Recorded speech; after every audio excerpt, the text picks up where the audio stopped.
Gadis kecil ini tidak tahu bahwa tangga ini telah kesepian selama lebih dari 30 tahun. Dia membangun ruang bawah tanah tepat di bawah lapangan. Di dalamnya ada banyak hal yang menarik Ellie yang membuat Ellie tidak ragu untuk melangkah masuk. Dia segera menutup pintu ruang bawah tanah.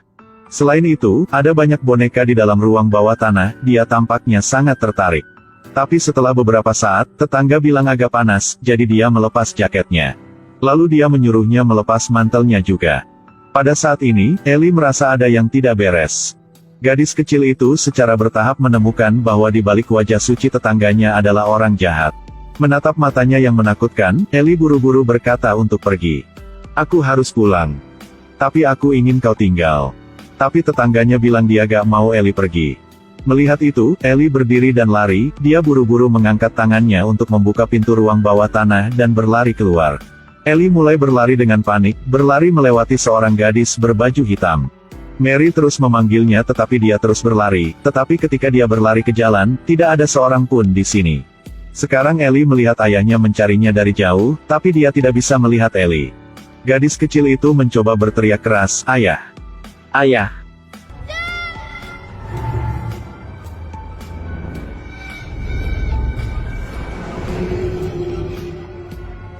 Pada saat ini, semua orang tiba-tiba menghilang di depannya. Ellie kemudian dengan cepat berlari pulang, sekarang ibunya telah pergi ke kantor polisi dan memberikan identitas Ellie kepada mereka. Pada saat yang sama, Ellie telah sampai di rumah tetapi tidak ada seorang pun di dalam rumah dan di luar taman. Tapi saat ini Ellie hanya bisa mendengar ibunya berbicara dengan polisi. Ellie putus asa dan ketakutan sekarang. Tiba-tiba dia melihat cahaya dari luar pintu, tempat itu penuh lumpur. Ternyata tetangga baru saja selesai mandi di sini. Ada juga pisau dan gelang favoritnya di dinding. Baru saat itulah dia menyadari bahwa dia telah dibunuh secara brutal oleh tetangganya. Dan dia memasukkan tubuh Ellie ke brankasnya. Tidak. Tubuh Ellie baru saja meleleh menjadi asap. Keesokan harinya, polisi menemukan topi Ellie di lumpur. Kemudian, mereka dengan cepat membawa bukti kepada orang tuanya. Pada saat yang sama, di tempat kejadian, polisi juga menemukan banyak jejak darah lainnya. Aku minta maaf semuanya. Kenapa begitu? Pasangan itu patah hati ketika mereka mendengar berita ini. Dan tetangga itu dengan cepat membakar semua pakaian dan barang milik Ellie. Setelah itu, dia berencana untuk menghancurkan pakaiannya yang berlumuran darah. Tetapi menemukan polisi sedang menyelidiki di dekat rumahnya. Dia bergegas masuk ke dalam rumah dan memasukkan pakaian ke dalam mesin cuci, menunggu sampai polisi mengetuk pintu dan keluar dengan tenang. Melihat wajahnya yang berpengetahuan luas dan lembut, tidak mungkin membuat orang lain curiga. Tetapi ketika dia mengambil foto Ellie dan melihat gelangnya, dia mulai gugup. Karena gelang ini masih tergantung di atas meja. Dan tentu saja detektif polisi akan memintanya untuk memeriksa sekitar rumahnya. Dia diam-diam mengangkat gelang itu dari meja dan dengan lembut memasukkannya ke dalam sakunya. Sekarang Ellie ada di akhirat, dia melihat cinta pertamanya. Ellie mencoba memanggil namanya, tetapi tidak mendapat jawaban. Lek.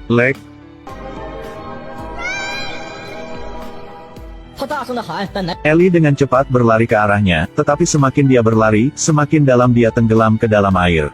Jaraknya terlalu jauh bagi Ellie untuk mencapai Lek. Dia akhirnya tenggelam ke dasar danau. Tetapi ketika dia sadar kembali, dia berdiri di kuil suci. Dia meletakkan kepalanya di tiang dan mengingat cinta pertamanya. Dan tiba-tiba cinta pertamanya juga ada di sini. Tapi di sebelahnya sekarang adalah seorang wanita berbaju hitam. Jika dia tidak menggingal, bagaimana jika dia masih di sini? Ternyata satu-satunya orang yang bisa melihat Ellie malam itu adalah gadis ini. Pada saat ini, di belakang Ellie, gadis lain melangkah keluar. Dia menyuruh Ellie untuk tidak berjalan mundur, berjalan lurus ke depan. Karena jalan di depan adalah jalan menuju surga. Hanya ketika Anda meninggalkan semua hal yang menyedihkan di dunia, Anda dapat masuk surga. Tapi Ellie tetap memutuskan untuk tidak pergi dengan gadis itu.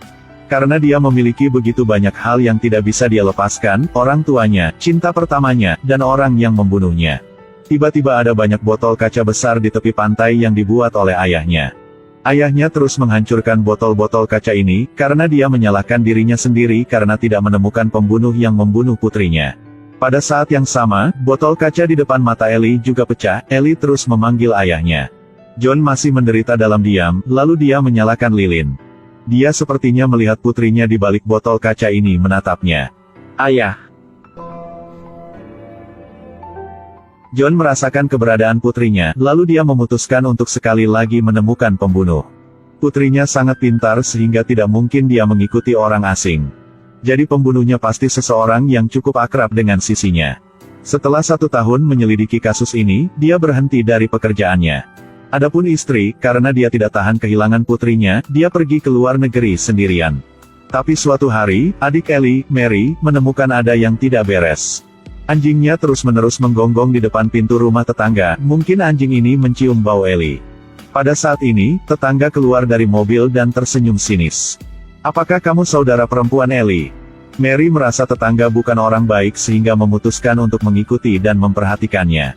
Setiap kali dia pergi jogging, dia berlari melewati rumah tetangga untuk mengamati. Dia juga melihat Mary hari itu sehingga dia tiba-tiba menjadi liar dan dengan cepat menargetkan Mary sebagai target berikutnya. Dia mulai membuat cetak biru untuk jebakan barunya. Hari itu, ayah Ellie sedang melihat foto-foto yang Ellie tinggalkan. Dia melihat foto bunga mawar menutupi wajah tetangganya. Sekarang ayah Ellie ingat bahwa tetangga yang ramah ini menatap Ellie tanpa mengalihkan pandangannya. Setelah itu, John dengan cepat pergi ke rumah tetangga dan secara tidak sengaja menemukan barang-barang yang dia buat. John tahu sekilas bahwa itu adalah jebakan penyergapan.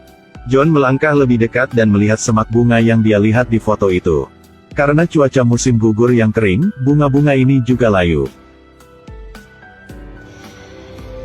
Memegang bunga di tangan, tiba-tiba bunga itu mekar lagi. Ini membuat John mengerti bahwa putrinya sepertinya berusaha menyampaikan sesuatu kepadanya. Apa yang akhirnya kamu lakukan putriku? Apa yang kamu lakukan pada putriku? Di mana kamu menyembunyikannya? Cepat bawa dia ke sini. John datang untuk mencari Ellie tetapi tidak menemukan bukti, hampir jatuh ke dalam perangkap tetangga ini. Jika polisi tidak membantunya, dia akan menangani masalahnya sendiri. John mengambil tongkat panjang dan keluar dari rumah. Sekarang Ellie di dunia lain juga telah melihat semuanya. Ellie di dunia ini tidak membenci siapapun, tapi sekarang, dendamnya adalah tetangga. Aku ingin membunuhnya, dia tidak akan bisa hidup dengan tenang.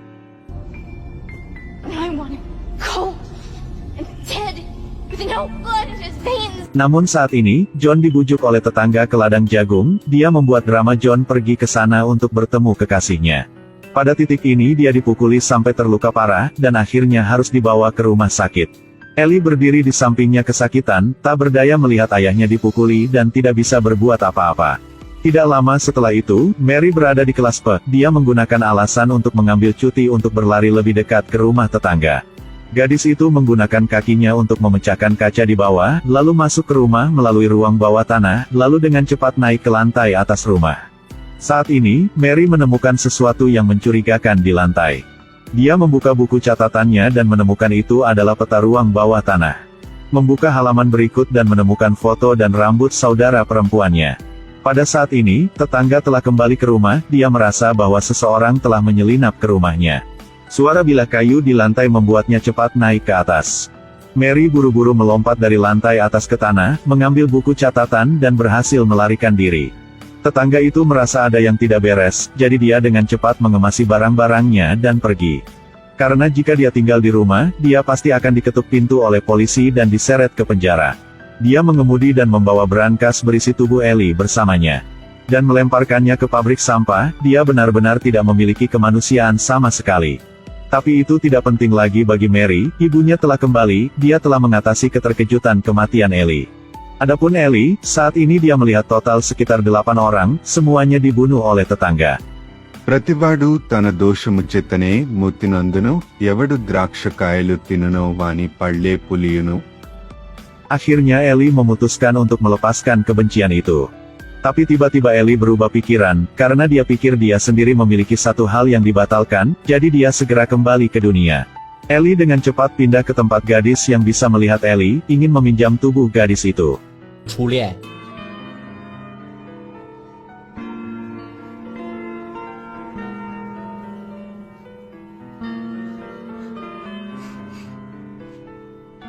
Ellie memberikan ciuman pertamanya kepada kekasihnya, Lek merasa bahwa Ellie lah yang telah kembali untuk menemukannya. Ciuman mereka panjang dan manis, tapi ciuman pertama ini juga yang terakhir. Akhirnya Ellie puas dan kembali ke surga tempatnya berada. Bertahun-tahun kemudian, tetangganya telah menjadi lelaki tua, dan dia menargetkan wanita lain. Tapi wanita itu tidak peduli padanya. Pada saat ini, tiba-tiba sebatang es jatuh tepat di bahunya, dia langsung terpeleset dan jatuh ke dalam jurang. Akhirnya dia harus pergi ke neraka di mana dia berada. Retribusi, meskipun terlambat, tidak akan pernah hilang.